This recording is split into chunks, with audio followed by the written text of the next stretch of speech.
Magandang hapon mga amigo, welcome to my vlog. Magluto naman tayo ng masarap na pampulutan mga amigo. Ito, magpainit lang tayo ng mantika. Mainit na yung mantika, nilagyan na natin ng bawang. Lagyan tayo ng luya mga amigo. Hintayin lang natin nga magkulay brown yung bawang sa luya. Lalagyan din natin ng sibuyas.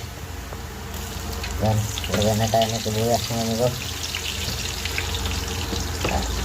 Halo-haloin lang natin para mabilis maluto. Dahil hapon na, kailangan ng lutuin ang pulutan dahil malamig yung panahon. At itong pulutan na lulutuin natin mga amigo, masarap ito. Sinabaw ang pugitan na may kangkong. Ayan, naglagay natin tayo ng kamatis mga amigo. Bago natin ilagay itong pugitan natin dito sa ginisa nating rekado, kung hindi ka pa nagkapag-subscribe, please subscribe at pakipindot na lang din ang notification bell para updated ka sa ating i-upload na video mga amigo. At ito na, ilalagay na natin itong pugitan natin na pinalambot. Malambot na yan mga amigo, konting kulo na lang yan, lutong-luto na yan. Kasi itong pugitan natin, pinakuluan na natin ng ilang oras para hindi tayo mahirapan kumain.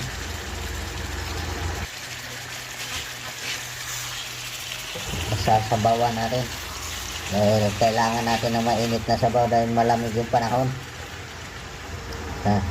Tapos natin yan mag-isa mga amigo. Titimplahan na natin muna yan ng asin. Natin ng asin. Halo-haloin lang natin para mag-mix yung pampalasa natin yan mga amigo. Halo-halo lang hanggang sa maluto.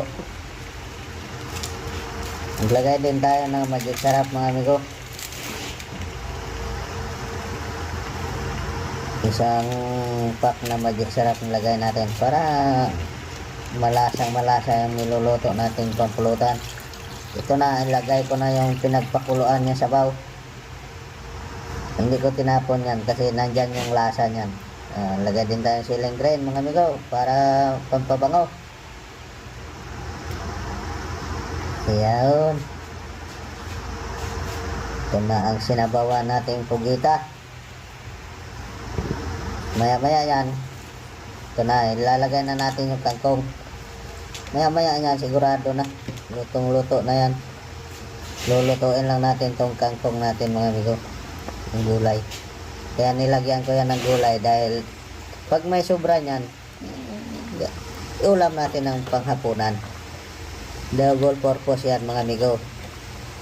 Sobra sa pulutan, gawing pang-ulam.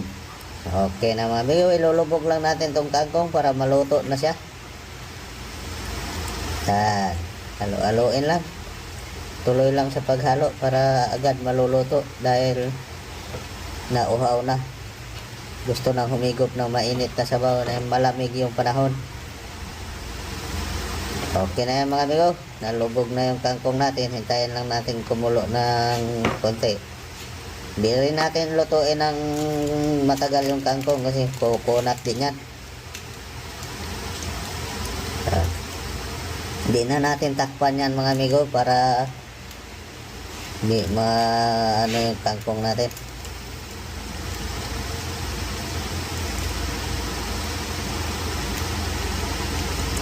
Okay na yan, kulong-kulo na yan mga amigo.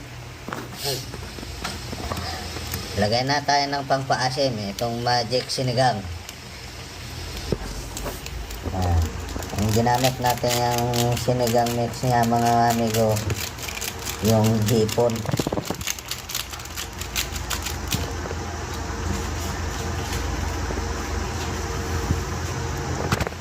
Okay na yan mga amigo. Mamaya haluin yan din natin yan. Ito na. Okay oh. Ganda ng kulay ng kangkong, hindi na nalanta masyado yung kulay. Ito na mga amigo, luto na ito. Ay, salamat sa panonood mga amigo. Bye-bye.